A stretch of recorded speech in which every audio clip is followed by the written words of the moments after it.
Shanti.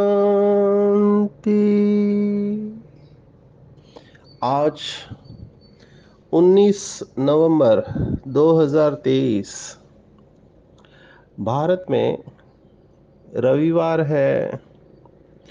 Today is 19th November 2023 and it's Sunday in Bharat. आज की मुरली का जादुई रहस्य स्वयं को प्रेरणा देने के लिए Magical secrets of today's Murli for motivating the self। आज विशेष अव्यक्त बाप दादा के महावाक्य है। रिवाइज डेट है 3 अप्रैल 1996, 3 अप्रैल 1996। लैंडमार्क मुरली डायमंड जुबली वर्ष की सभी मुरलियों को बहुत गहराई से हमें स्टडी करना चाहिए। एक एक शब्द बहुत ध्यान से पढ़ना चाहिए, नोट्स बनाने चाहिए। अच्छे स्टूडेंट का लक्षण होता है कि वो नोट्स बनाता है। हमको याद है कि जब हम कॉलेज में थे तो हम नोट्स बनाते थे और अच्छा टीचर के हर एक शब्द को नोट करते थे और उससे हमको अच्छे मार्क्स मिलते थे। सबसे ऊंचा टीचर है, सर्वश्रेष्ठ टीचर है, ज्ञान का सागर, पतित पावन निराकार ज्योति स्वरूप परमपिता परमात्मा। इससे बड़ा कोई टीचर हो नहीं सकता है। तो स्वयं भगवान हमें टीचर बनकर पढ़ा रहा है, यह हमारा अहो सौभाग्य है।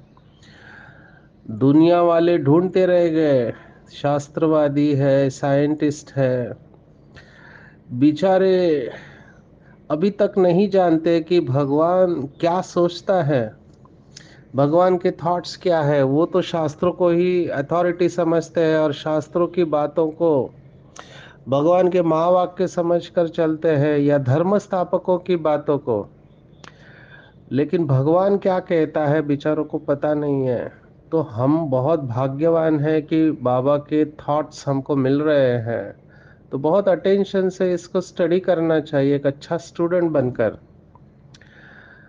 आज की मुरली डायमंड जुबली की एक लैंडमार्क मुरली है और ये पूरी भगवत गीता है। जिन्होंने श्रीमद् भगवत गीता पढ़ा है उनको तुरंत पता चल जाएगा कि आज की मुरली बाबा भगवत गीता का कौन सा श्लोक बता रहे हैं। Six chapter, verse number 36। छठे अध्याय में 36वां श्लोक है।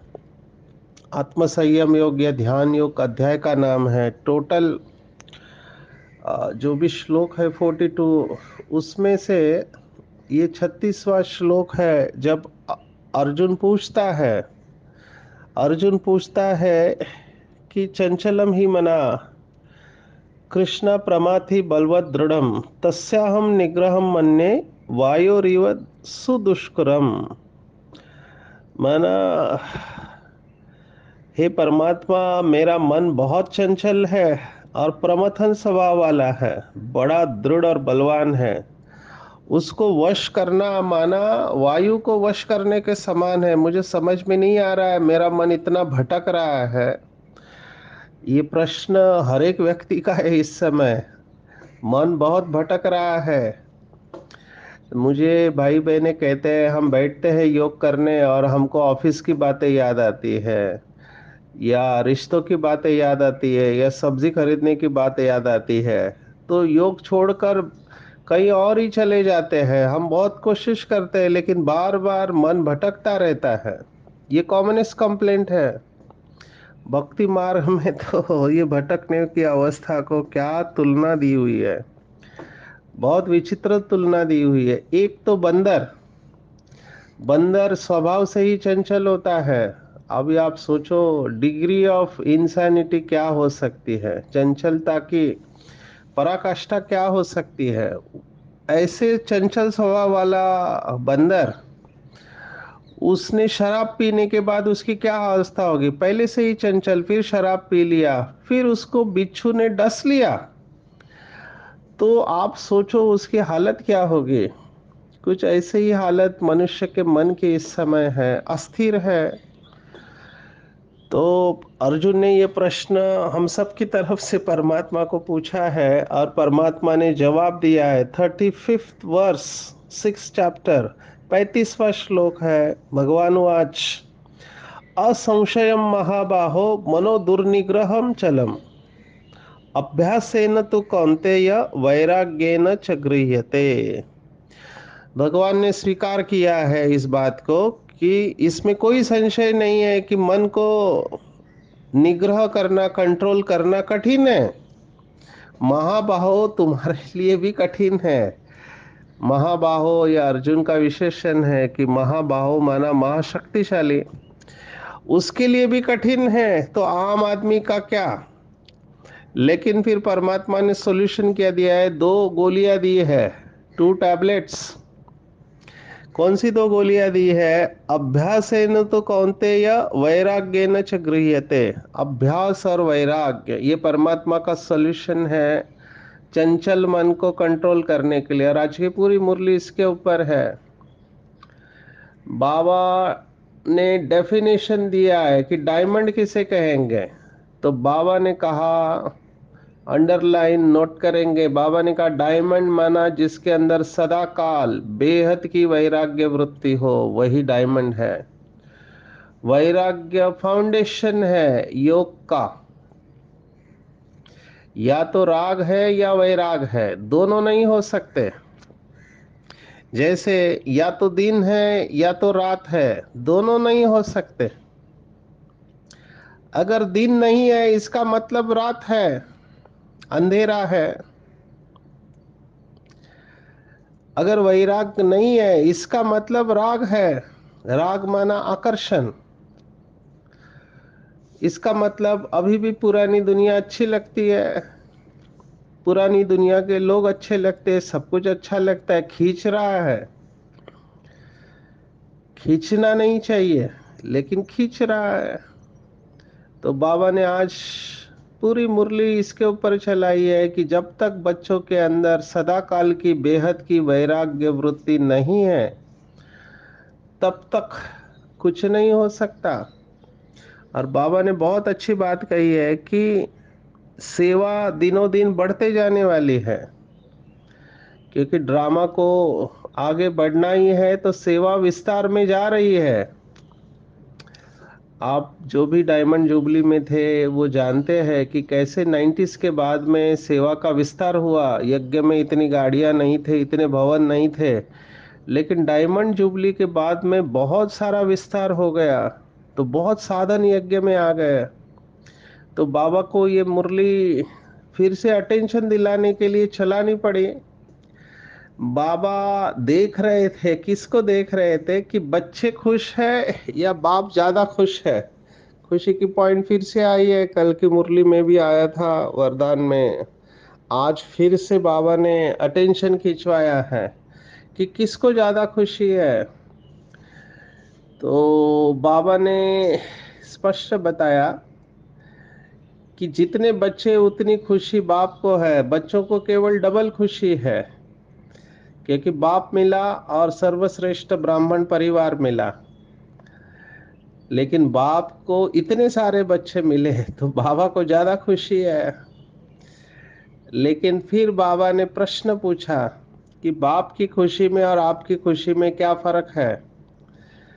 तो बाबा ने कहा बाबा की खुशी जो है सदा काल की है, और बच्चों की खुशी सदा काल की है या नीचे ऊपर होती है। बाबा ने आज के मुरली में कहा ब्राह्मण जीवन का श्वास खुशी है। देखो बाबा कैसे कनेक्ट कर रहा है। और यह अवस्था आती है जब हम योग की उच्च अवस्था में होते हैं, बाबा ने ये शब्द बहुत सारे मुरलियों में इस्तेमाल किया है, कापारी खुशी या मौलाई मस्ती या गॉडली इंटॉक्सिकेशन। जो संतों ने भी अवस्था को अनुभव किया है कि आनंद ही आनंद, तो ये खुशी बाबा ने कहा श्वास है, हर श्वास के साथ खुशी है, होनी चाहिए। जैसे दुनिया में हर श्वास के साथ दुख है, हर श्वास में लोग दुखी है, और बाबा कह रहे हैं बी के माना हर श्वास खुशी का होना चाहिए। बाबा ने कहा खुशी नहीं है अगर बी के लाइफ में, तो बी के लाइफ ही नहीं है। बी के माना मौज की जीवन, ना कि मूंझने की जीवन। मूंझना माना कंफ्यूज होना, ये करूं या वो करूं, ये ठीक है या वो ठीक है, इधर जाऊं या उधर जाऊं, ये मूंझना हो गया। मूंझना माना बीके लाइफ नहीं, खुशी। तो बाबा ने पूछा कि आपकी खुशी परसेंटेज में रहती है या फुल रहती है? 100%। बाबा ने बहुत अच्छी बात कही। बाबा ने कहा जैसे श्वास भी नीचे ऊपर होता है तो उसको अच्छा नहीं माना जाता है। डॉक्टर्स इस बात को समझ सकते हैं। गास्पिंग, जब मरने को आता है मनुष्य तो उसका श्वास ऊपर नीचे होने लगता है। तो श्वास ऊपर नीचे, और इस समय तो मैं देख रहा हूँ डिप्रेशन के पेशेंट सांस ही नहीं लेते हैं, वो खोए रहते हैं कहीं पे, शून्य में खोए हुए रहते हैं। ना कोई उमंग है, ना कोई तरंग है, मेरी जिंदगी भी क्या एक कटी पतंग है। रोते रहते हैं क्योंकि खुशी नहीं है, और जब बहुत अति में चले जाते हैं फिर अपने आप को खत्म कर देते हैं। एक्चुअली आत्मा तो खत्म नहीं हो सकती, पर शरीर को खत्म। ये सब क्यों हो रहा है? क्योंकि खुशी नहीं है। इसलिए खुशी को डबल ट्रिपल इंडरलाइन करना। खुशी के ऊपर बहुत कुछ कहा जा सकता है। बाबा ने रिजल्ट बताया है कि जो सदा खुशी में रहेंगे वो पास विद ऑनर होंगे, और कभी कभी खुशी वाले को धर्मराज पूरी क्रॉस करनी पड़ेगी। सदा खुश रहने वाले सेकंड में चले जाएंगे बाप के साथ, और जो सदा खुश नहीं रहते वो रुकने वाले हैं, क्योंकि उनको धर्मराज को पेनल्टी और रॉयल्टी देनी पड़ेगी। तो बाबा की शुभ आशा है बच्चों के प्रति कि मेरे बच्चे सदा खुश रहे। बहुत वंडर है, जिस भगवान को पाने के लिए इतनी भक्ति किया, इतने व्रत उपवास किए, क्या नहीं किया, यज्ञ तप दान, क्या नहीं किया, सब कुछ किया। अभी वो मिलने के बाद कितनी खुशी होनी चाहिए कि भगवान मिला, माना सब कुछ मिला, लेकिन ये अनुभव में नहीं आता है। अभी तक भी भगवान मिलने के बाद अगर कोई बाबा का बच्चा खुश नहीं रहता है तो वो खुद से बात करे कि मैं कौन से युग में खुश रहूंगा। अभी एज ए डॉक्टर हम समझते हैं कि जिनको तकलीफ होती है, अब ये तकलीफ भी जेन्युइन है, उनके सामने बहुत सारी समस्याएं हैं, परिस्थितियां हैं। एक शरीर की बीमारी होती है, एक मन की बीमारी होती है, एक संबंधों में टकराव होता है, संस्कारों का पेपर होता है, किसी को आर्थिक समस्या होती है, किसी के संस्कार उसको बहुत परेशान कर रहे हैं। कहाँ पे बहुत गर्मी है तो बहुत ठंडी है, किसी को खाने को नहीं मिल रहा है, क्या क्या प्रॉब्लम है। कोई अपनी इच्छाओं से ही परेशान है। अभी बाबा के बच्चे तो पूरा नॉलेजफुल है। बाबा ने हमको इतना श्रेष्ठ ज्ञान दिया है कि हमारे सभी प्रश्न समाप्त हो जाने चाहिए। जो पिछली मुरली थी अव्यक्त मुरली, बाबा ने कहा चित्त में केवल दो ही बातें होंगे, प्रश्न या प्रसन्नता। तो जहां प्रश्न है वहां खुशी कैसे रह सकती है? अब प्रश्न समाप्त हो जाते हैं जब हम ज्ञान की गहराई में जाते हैं। इसलिए बाबा ने आज की मुरली में एक बहुत सुंदर शब्द इस्तेमाल किया। बाबा ने कहा बाप नॉलेजफुल है और बच्चों को भी अपने समान नॉलेजफुल बना रहा है, लेकिन बच्चे नॉलेजफुल के बजाय नॉलेज पुल हो जाते हैं। नॉलेज पुल, पुल माना खींचना, खींचातान वाला। तो कौन सा खींचातान वाला नॉलेज है? तो बाबा ने कहा बच्चे कहते हैं खुश तो रहना चाहिए, ऐसा करना तो नहीं चाहिए, ये सोचना तो नहीं चाहिए, ये बोलना तो नहीं चाहिए, ये करना तो नहीं चाहिए, लेकिन क्या करे, हो जाता है। तो बाबा ने कहा ये है नॉलेज पुल। बाबा ने कितने मुरलियों में कहा है कि अधीन और अधिकारी, इसमें क्या फर्क है? तो अधीन आत्मा जो होगी उसकी ये भाषा है कि चाहते तो नहीं है लेकिन क्या करे, हो जाता है। तो बाबा ने कहा ऐसा नहीं चलेगा। बाबा की शुभ आशय कि मेरा हर बच्चा सदा के लिए खुश रहे। तो चेक करना चाहिए आज के दिन भर में कौन सी बातें मेरी खुशी को लेकर जाती है, खुशी क्यों चली जाती है। तो बाबा ने कहा जैसे सेवा में बहुत उमंग उत्साह से आगे बढ़ रहे हैं, क्योंकि डायमंड जुबली में बहुत सेवा, अभी तो आप पूछो ही मत, कितनी सेवा अपने आप हो रही है, कितने सारे बच्चे बाबा के सेवा में बिजी है। तो सेवा, बाबा ने कई मुरलियों में कहा है, आज भी कहा हुआ है कि सेवा अवस्था को बनाती भी है तो बिगाड़ती भी है, दोनों बातें सेवा में होती है। सेवा में आप स्वाभिमान में स्थित भी हो जाते हैं और अभिमान में आ गए तो अपमान की फीलिंग भी आती है। तो सेवा डे बाय डे बढ़ने वाला है, आप इसमें कुछ नहीं कर सकते। सेवा बढ़ने वाले हैं, लेकिन उसके साथ में बाबा ने कहा सेवा के साथ साथ वैराग्य की वृत्ति भी चाहिए। और वैराग्य माना बेहद का वैराग्य, अल्पकाल का और हद का वैराग्य नहीं है। देखो दुनिया में मैं देखता हूँ लोग जब अंतिम समय जैसे शरीर को जलाने के लिए शमशान में जाते हैं, तो शमशान में जाने के बाद वो देखते हैं कि इसने पूरी जिंदगी भर पैसा कमाने के लिए कितना मेहनत किया, लेकिन क्या हुआ, सब छोड़ के चला गया। तो उधर वैराग्य आता है, अल्पकाल का वैराग्य आता है कि हमको भी देखो ऐसे ही जाना पड़ेगा, तो क्यों ना अच्छे कर्म करे। बाबा ने तो कहा कि शमशान में भी जाके सेवा करो, क्योंकि उस समय धरनी तैयार रहती है, उस समय रियलाइजेशन जल्दी हो जाता है, लेकिन वो अल्पकाल का होता है, इसलिए उसको कहा गया शमशान का वैराग्य।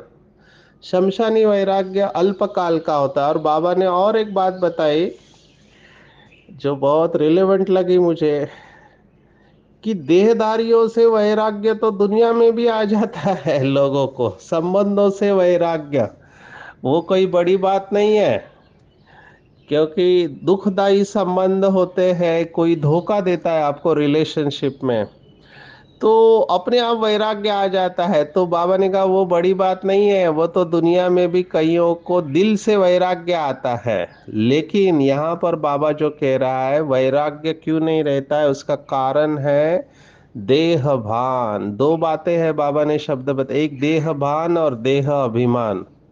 एक्चुअली देहभान बहुत ग्रॉस है, स्थूल मोटे रूप का है, और देह अभिमान बहुत सूक्ष्म होता है। लेकिन आज बाबा देह भान की बात कह रहा है। देह भान के विस्तार को जानते हैं, क्योंकि सभी बातें देह के साथ जुड़ी हुई है, जो भी संबंध है देह के है, पदार्थ है देह के है, साधन है देह के लिए है। तो ये मूल आधार देहभान है। जब तक बाबा ने कहा किसी भी रूप में देहभान है तो वैराग्य की वृत्ति नहीं हो सकती। अगर कोई बाबा का बच्चा कहता है कि मुझे वैराग्य सदा काल का नहीं रहता, इसका मतलब इनडायरेक्टली वो एक्सेप्ट कर रहा है कि मेरे अंदर अभी तक देहभान है। और देहभान भी क्यों है, तो बाबा ने कहा देहभान का भी कारण है कि देह के पुराने संस्कार उससे वैराग्य नहीं है। संस्कार स्थिति से नीचे लेकर आते हैं, संस्कार के कारण ही सेवा में व संबंध संपर्क में विघ्न पड़ते हैं। इसलिए बाबा ने कहा जब तक पुराने रावण के संस्कारों से वैराग्य नहीं आया है तब तक बेहद का वैराग्य नहीं रह सकता। अभी संस्कारों से वैराग्य आना माना क्या, आप सोचो, किसी राजा के बच्चे को पता चले कि वो भिखारी है, और जब उसको पता चले तो वो राजा का बच्चा है, तो उसको कितना अंदर लगेगा कि मैं इतने ऊंचे बाप का बच्चा और मैं क्या कर रहा हूं, भीख मांग रहा हूं, पतित बन गया हूं। तो हम सोचो, हम कितने ऊंचे बाप के बच्चे जिन्होंने आधा कल्प इस पृथ्वी के ऊपर राज्य किया, जिनकी पूजा आधा कल्प चलती रही। हम पूर्वज और पूज्य आत्माएं हैं जिनकी महिमा स्वयं भगवान गाता है। ऐसे हम महान आत्माएं और कर क्या रहे हैं? जब ये महसूस करेंगे तब पता चलेगा कि वैराग्य क्या है। इतनी महान आत्मा और कर्म कितने साधारण कर रहे हैं। बाबा ने एक मुरली में कहा, जो भक्त होते हैं वो भी किसी भी प्रकार से अपनी पवित्रता को संभाल लेते हैं। भक्त आत्माएं, जो देव आत्माएं नहीं है, भक्त है। तो भक्त अगर इतने ध्यान रखते हैं तो जिनकी वो भक्ति करते हैं उनकी अवस्था कैसी चाहिए? अगर बाबा का बच्चा बनकर कोई अपवित्रता का काम करता है तो बाबा ने उस मुरली में कहा, तो भक्त आत्माओं से भी गई गुजरी हुई आत्मा आप बन गए। तो ये रियलाइज करना है कि हम साधारण आत्माएं नहीं है और हम कर क्या रहे इतने ऊंचे बाप के बच्चे। तो पुराने संस्कारों से वैराग्य आ जाएगा। अभी बाहर से तो लगता है कि मेरे पुराने संस्कार नहीं रहे, लेकिन समय समय पर पुराने संस्कार इमर्ज होते रहते हैं। कई लोग कहते हैं पहले मुझे बहुत गुस्सा आता था लेकिन अभी नहीं आता है। लेकिन समय पर जैसे ही परिस्थिति आ गई, अचानक ये पुराना संस्कार इमर्ज हो जाता है। ऐसे बहुत लोगों ने कहा हुआ है। फिर वो काम विकार का संस्कार और दृष्टि वृत्ति चंचल होती है, क्रोध है या फिर लोभ है, मोह है, ये समय पर पता चलता है, ऐसे नहीं पता चलता है। तो बाबा ने कहा इसका कारण है अभी तक अंश पड़ा हुआ है। सूक्ष्म में संस्कारों को भस्म नहीं किया है, मोटे रूप से समझ लिया है। तो ये अंश को वंश बनने में टाइम नहीं लगता है। और फिर बाबा के बच्चे माया की भाषा बोलने लगते हैं, बाबा को समझाते, बाबा ये थोड़ा है ना, ये हो जाएगा, समय पर मैं इसे पूर्ण कर लूंगा। तो बाबा ने कहा जो बच्चे कहते हैं कि मैं समय पर तैयार हो जाऊंगा, उनका शिक्षक फिर समय बन जाता है। बाबा शिक्षक नहीं है, समय हमारी रचना है। देखो कितनी ऊंची बात बाबा ने कही है। दुनिया में कहावत है कि time and tide waits for none. मैं इस समय विशाखापट्टनम के सेंटर पर हूँ, मेरे सामने समुन्द्र की लहरें आ रही है, मैं रिकॉर्ड करते समय देख रहा हूँ। तो टाइड है, माना ये लहरें किसी के लिए रुकती नहीं है, वो चलती रहती है। दुनिया में भी कहावत है कि समय किसके लिए रुकता नहीं है, और यहाँ पर भगवान रचयिता कह रहा है कि समय तुम्हारी रचना है। कितनी नशे की बात है कि समय हमारे लिए रुका हुआ है। आज बाबा ने स्पष्ट कहा है कि समय को बाबा ने रोक के रखा हुआ है बच्चों के लिए। समय दिया है बच्चों को रचयिता ने, लेकिन स्वयं रचयिता, मास्टर रचयिता क्या कह रहे हैं कि समय पर हम ठीक हो जाएंगे। इसका मतलब वो समय को शिक्षक बना रहे, सेकंड कैटेगरी में आएंगे। एक इम्पॉर्टेंट बात आपको बताता हूँ। कई भाई बहनें अभी संस्कारों के वजह से आपस में जिनका आ, जमता नहीं है, डिफरेंस ऑफ ओपिनियन जो भी आप कहो, तो बाबा ने इशारा दिया था मुरलियों में कि समय के पहले जो अपने को परिवर्तन करेगा वो विजय माला में आएगा। समय पे तो दुनिया वाले भी तैयार हो जाएंगे, फिर क्रेडिट समय को जाएगा, आपको नहीं जाएगा, क्योंकि उस समय ऐसा वातावरण होगा कि सभी को वैराग्य आना ही है। समय के पहले जो करता है उसको मार्क्स मिलती है। तो महाराष्ट्र में एक सेवा हुई थी। ये भारत में ऐसी सेवा मुझे नहीं लगता है कोई और स्टेट ने किया होगा। ड्रामा प्लान अनुसार ये सेवा करने का भाग्य मिला। महाराष्ट्र वाले अच्छी तरह से जानते हैं। मैं सभी टीचर्स को फुल मार्क्स देता हूँ। आयुष डिपार्टमेंट की तरफ से हमको परमिशन मिला था कि 30,000 तालुका मेडिकल ऑफिसर्स और स्टाफ को राजयोग मेडिटेशन सिखाया जाए। अभी बहुत लॉट ऑफ कोऑर्डिनेटिंग एक्टिविटी थी, लेकिन ड्रामा प्लान अनुसार ये सेवा के लिए निमित्त बने। और इसका ट्रेनिंग भी हुआ मधुबन में, सभी महाराष्ट्र की बहनों को कोऑर्डिनेट किया गया आदरणीय संतोष दीदी के द्वारा परमिशन लेके। और फिर सभी को एक स्टैंडर्डाइज माना सेम ही पावर पॉइंट दिया गया। मेडिटेशन कितना देर कराना है और कितना देर ज्ञान सुनाना है, ये सब बताया गया। अभी कुछ जगह पर क्या हुआ, कॉन्फ्लिक्ट्स, संघर्ष उत्पन्न क्यों हुआ, क्योंकि एक स्थान पर अलग अलग सेंटर है और दोनों कहते हैं कि हम सेवा करेंगे। अभी दोनों के डिफरेंस ऑफ ओपिनियन है, आपस में मिल नहीं रहे हैं। तो हमने कहा कि देखो,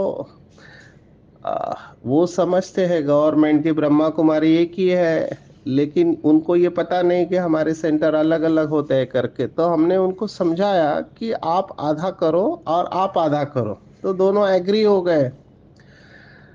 अभी ये क्या है, ये है समय। ड्रामा इन आत्माओं को फोर्स कर रहा है साथ में आने के लिए। यही बाबा कह रहा है कि ड्रामा फिर फोर्स करेगा, लेकिन फिर क्रेडिट ड्रामा को जाएगी, हमको नहीं जाएगी। तो समय के पहले हमको मोल्ड होना चाहिए, समय के पहले मोल्ड होना चाहिए, माफी मांग लेनी चाहिए। जो कुछ भी हो गया, जो झुकता है वो दूसरों को झुकाता है। रिलेशंस हमारे सबके साथ अच्छे चाहिए।